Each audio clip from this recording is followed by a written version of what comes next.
What's up, boys? So I just want to keep you up to date on something that I got going on that I've been trying to do for a long time with Casper since I got a lot of this stuff. So about the end of last summer, I got my hands on a bunch of really cool small block Ford parts from an old asphalt modified race car that used to race locally up the street from our house at Wall Stadium. It was an asphalt modified small block Ford, the 357, 358 cubic inch, 11-to-1 compression, a whole bunch of really cool parts from that era I got my hands on. So that was back in like 2003, this technology, but it's still really cool stuff. It's still really cool small block Ford, high performance parts, really good stuff.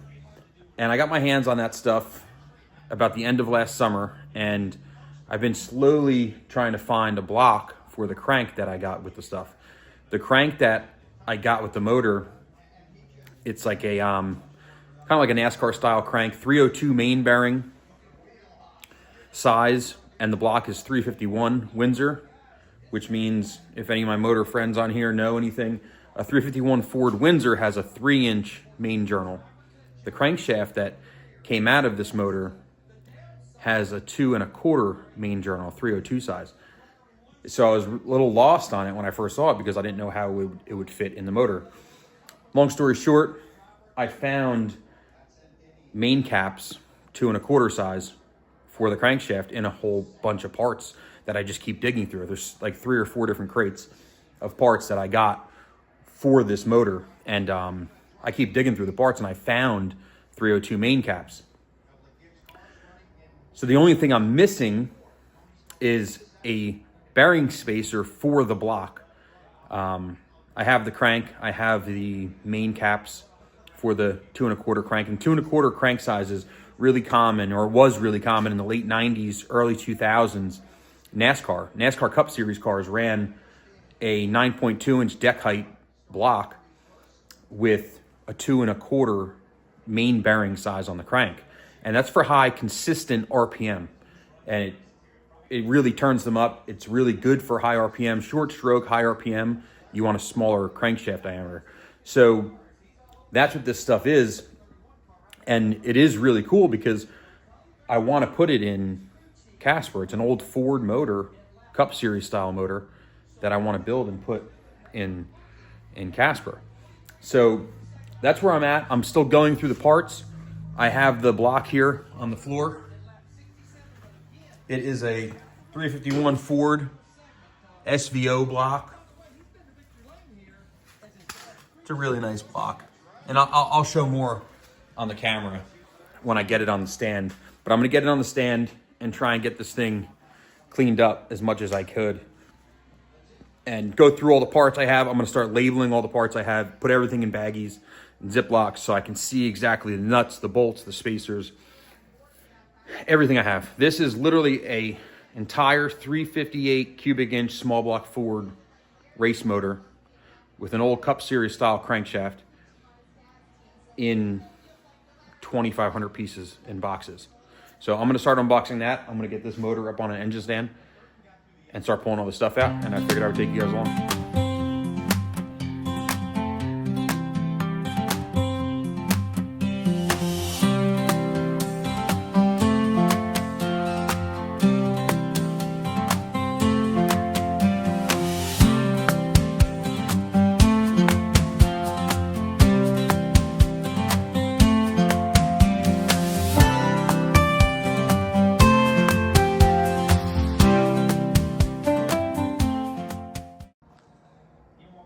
So here's a little bit better view of the block that I got my hands on yesterday. Like I said, it is a Ford SVO block, 9.5 inch deck height. Now this motor, the valley's been worked. Somebody's been in here, you know, because it was a race car motor, a circle track race car motor. This whole valley's been, it looks like epoxied.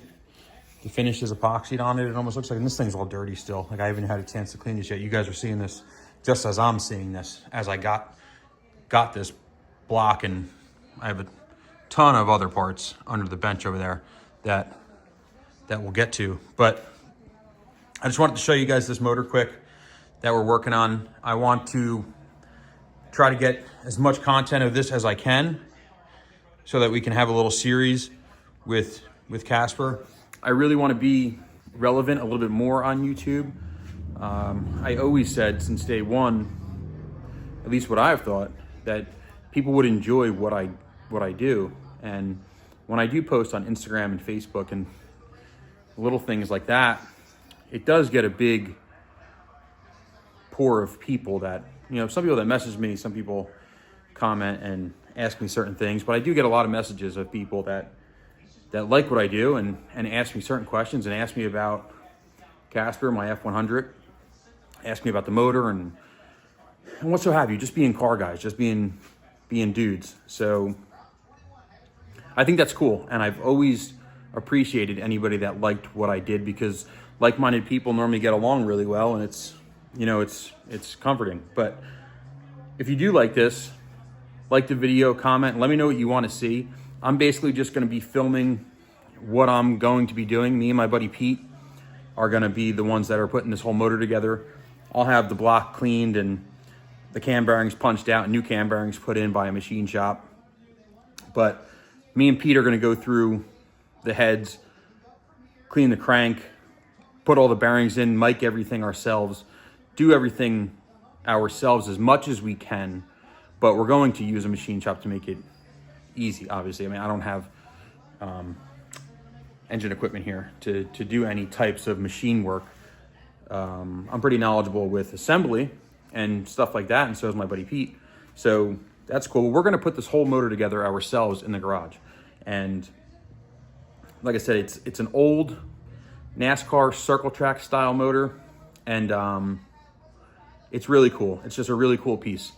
It should be, I would imagine, right around 500 horsepower. I have a similar motor to this, just in the Chevy realm. This is a small block Chevy motor, 358 cubic inch. It's built by Performance Technology in Indiana. If anybody's out there and knows Jim, what's up, Jim? It's a badass motor. But this is a 358 cubic inch small block Chevy, dart block, dart head, Jessel shaft rocker. It's a really stout piece, and we ran that in our circle track car ourselves, modified. But this is kind of the Ford version of that. So it's cool. So I'll have both of these motors. I'll have the 358 Chevy, and I'll have the 358 Ford that we're going to put together. But I also, for those of you that have been following the channel and stay here, Casper still does have a built small block Ford in it. It's a 289, but it does have really nice set of pistons in it, ported Shelby intake manifold, ported heads, bigger valves, 1.6 rockers, solid roller cam. So it's a stout little piece, and it goes good. It sounds good. 10-to-1 compression. It's a really cool motor. It runs phenomenal. Like, me even wanting to build another motor is just the car guy inside of me that always wants a project and always wants more horsepower. But that motor in that truck runs so good that it's kind of scary for me to want to even touch it, because I bought that motor off my neighbor, my friend Robbie, up the road, and it came out of a 67 fastback. Just to give you a quick little story on it. And he swore that the motor was a fresh build, and it was just old. And it was. The motor ended up, we talked to the guy who built the motor. He's from Long Island. He ended up building that motor in like the early 90s and only ran the car at the track as a street strip car. It was a 4-speed 67 fastback Mustang is what that motor came out of. And he only used it as like his little hobby car. And he was an engine builder. He owned a machine shop.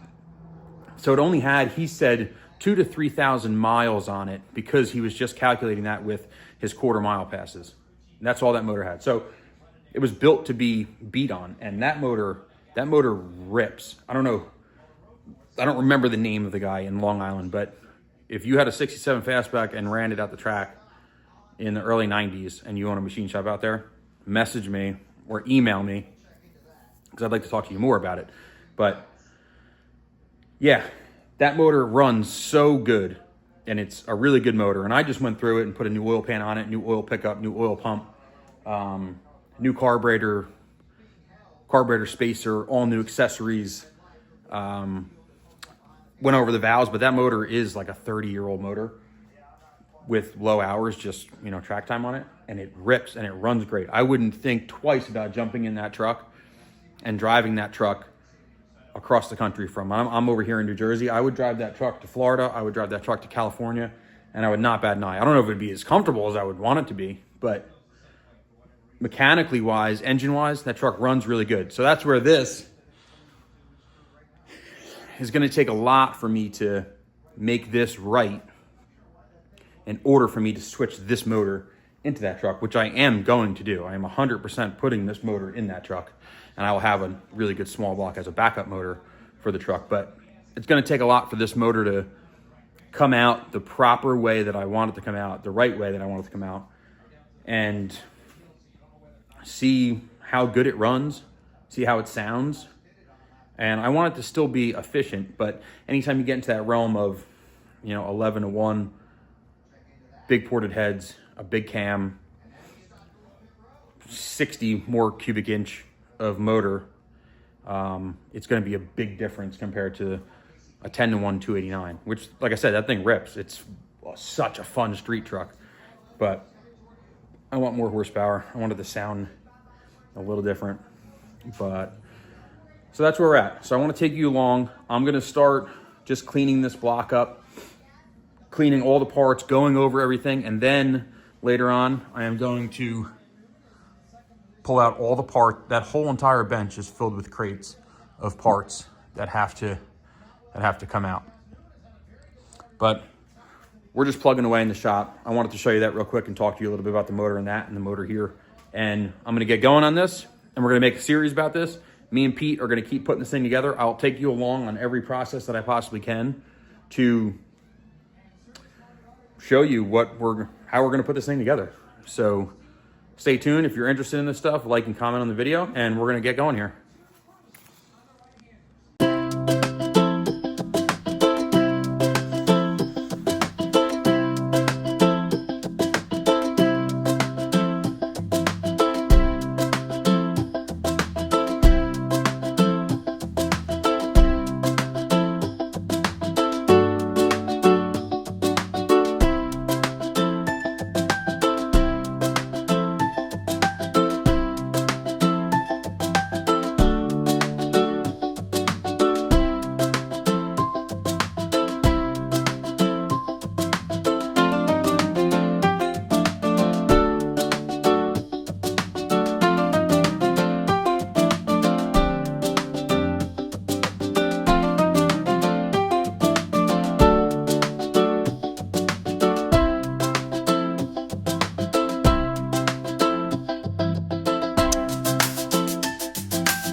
All right, so I've been chugging along out here still and just trying to get some parts organized. I ended up pulling all the head studs out of the block. I got everything laid out here: rods, rocker arms, push rods, some nuts and bolts. These are all the main studs for the block. I got to pull out the main studs that are still in the block, some more parts that are just on the floor that I have in boxes, belt drive for the timing chain setup, timing chain cover, water pump, harmonic balancer, distributor, an old carburetor, we're not using that, an alternator. This is just some miscellaneous stuff that that just came with the motor, some extra stuff that came off of like a circle track race car. But yeah, I'm just trying to organize and go through and clean everything the best I can. I have the pistons all cleaned. I wiped all these down and put them in a box. And what I do too, these are all ready to go. Manly 30 over pistons. And what I do too, I do everything by hand. It takes a little bit longer, and a lot of it's probably, I don't know, some people say it might be useless because they can just drop it off to a machine shop and they just, you know, hot tank and clean everything. But I go over all the little things, the rods, one by one with a rag. I clean everything, clean all the bolts, clean all the wrist pin areas, the rod bearing areas, the rocker arms, wipe everything down, make sure everything spins. This is a shaft rocker system that this motor has. So these actually sit in the heads and they pivot on the actual shaft. It's Jessel setup. It's super nice. So I just basically clean everything by hand, and I use this stuff. This is Triflow Industrial Lubricant. I use this on anything metal. I clean everything with this. And it really, really, really works really well. It gives everything a nice film. I have it all over the engine block as well. I cleaned all the cylinders earlier with it. Just wiped everything down, cleaned everything, cleaned all the valley. Got everything cleaned on here. I still got to pull this oil filter housing off, pull this AN fitting out of the block. But what I'm getting at is I just clean the entire engine with that Triflow, and it really, really, really makes everything so much nicer. So that's what I'm doing. I'm still just organizing. I'm still just trying to get everything situated in plastic bags so that I can get everything in one area underneath the motor. I'm going to send the motor out to get hot tanked, cam bearings removed, new cam bearings put in, and we're going to get it back here and we're going to get working on it. All right, so this is actually the next day that I'm out here, but I ended up getting all the parts for the motor organized. I got the motor cleaned. I got the motor pushed to the side on a stand with all the head studs taken out of it, and just kind of really just inspected it and went over it. And it's nice. It's really, really nice. So the crankshaft that I have for that motor is a 302 diameter main. And in order for me to run that in the SVO block, I need to run different main caps, smaller main caps for the crankshaft, but I also have to run a spacer in the block to accommodate for the smaller diameter crankshaft. And it's an old school thing, like I was saying in the beginning of the video. A lot of the NASCAR teams back in the 90s and 2000s ran a really small diameter crankshaft for higher, extended, long periods of time of high RPM. So that's what this motor is. That's what the crankshaft is that I have. It's an old Cup Series crankshaft. So anyway, I'm babbling. I ended up finding the spacers and the main caps today that I needed for this motor. So that's really cool. So that's where we're going to keep going with this. The next thing, I'm getting these spacers and these main caps for the block in for the crankshaft that I have. And once I do that, I can send the block out to a machine shop. I'm not sure where I'm going to send it yet, but send it to a machine shop and they can line hone the center where the crankshaft goes with the new main caps and the new bearing spacers. So once I do that, I'm really rolling at that point because this block is already cleaned up. The cylinder walls are all cleaned up. There's only one race on this motor since it was freshened. And everything in it looks really, really good. I'm gonna have to clean maybe this back one up a little bit, but I'll have the machine shop go through the whole thing, you know, really, and clean it up. But for the most part, it is really nice already. So I don't think it needs much work. And once I do that, the pistons and rods, I'll have to pull those out another day and show you. But the pistons and rods and the rocker arms and everything is really, really nice. I need a couple small things, but I could really start assembling this motor within the next month, which is awesome for me. I want to try and get it assembled within the next month and really learn more about it and hear it run. But I want to show you one other thing really quick, so I'm not going to make the rest of this video terribly long. I'm changing the front brakes on the truck as well. And I found this page on Facebook about this guy who got a set of Cadillac Brembo calipers, 4-piston, to fit on the Crown Vic spindle, Crown Vic knuckle, whatever you want to call it, with little modification. And it also accepts a 14-inch GT500 rotor, which is really cool. So you're getting a 4-piston Brembo caliper on it. They just so happen to be found on Cadillacs, but it's a 4-piston Brembo that's really badass looking. And you get a GT500 front rotor in a 14-inch rotor. It's just, it's crazy. So you're going from a tiny 2-piston caliper with, I guess these are 12-inch rotors on the Crown Vic.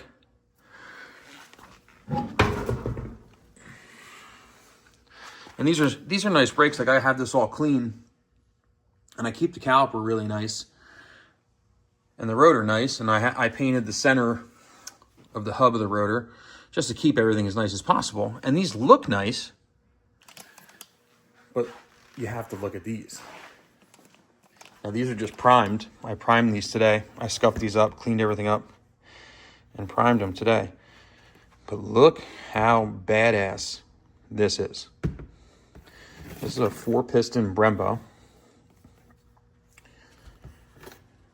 You can see where it says Brembo. Oh, it might be under my tape. But it says Brembo right here on the inside.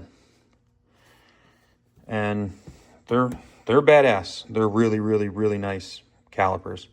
So I'm going to put these on the truck. I'm going to edit this spindle, the little bit that it has to do, and I will film that. And then I'm going to run this Brembo caliper. I mean, look at the difference. It's crazy. Absolutely crazy. But I ended up getting a set of GT500 rotors off of eBay for $120. Drilled and slotted 14-inch GT500 rotor for $120 shipped to my house. It's kind of hard not to try to get these calipers and rotors on the truck with how cheap it is to get them on, especially if you have a Crown Vic K member. I only have $120 on the calipers. I don't even know if I mentioned that. $120 for the pair of 4-piston Brembo calipers because they were off of a Cadillac. And the rotors are just some eBay Chinese rotor, I'm assuming. They say Detroit Axle on them. I don't know if they're good or not. Detroit Axle, you don't sponsor me in any way, shape, or form. I don't know if you're good or not, but for $120, we're gonna give them a shot. And I wanted to open them on camera for the first time because I haven't seen them yet. So I figured it'd be cool to do it on camera. So let's see what these things look like.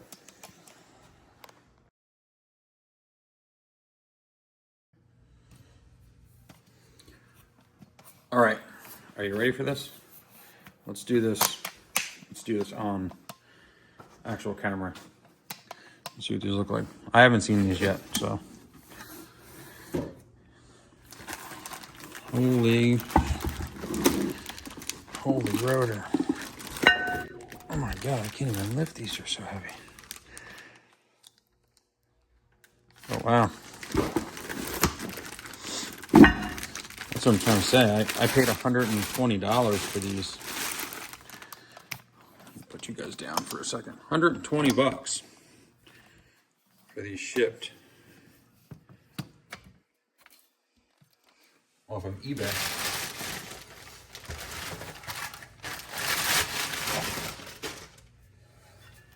Look at the size of this rotor. Drilled and slotted. I'll tell you what, this thing is super, it's super heavy. Holy shit. It's got some really, really nice fin work inside the rotor. If you can see all the fins inside there to direct airflow for a GT500 Mustang. And the backside, the way it's tapered, it's kind of got like a turbine look to it on the backside of the rotor that you can see, which is really cool. But I'm gonna take these, I'm gonna edit these a little bit as well, like I did my other ones. But let's look at this really quick.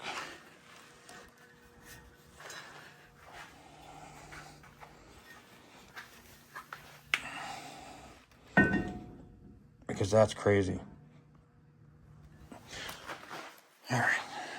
I gotta put this thing down. This thing is heavy. All right, but that's what we are doing. I wanted to show you that. Whew, I am out of breath. But I wanted to show you that and keep you in the loop of what I'm working on out here so you guys can get involved. But if you have a 67 to 72 F100, go look at my website and see if there's some things on there that you like. I make a couple different sheet metal things for this truck, and I'm still out of breath. I can't believe how heavy these rotors are. Oh my God, how heavy is this? Anyway, that's what I'm working on in the garage. I'm working on the motor. I'm getting those parts sorted. I'm getting the spacers and stuff for the block. I'm getting the calipers, and I have the rotors. I'm painting the calipers. I don't know yet what color.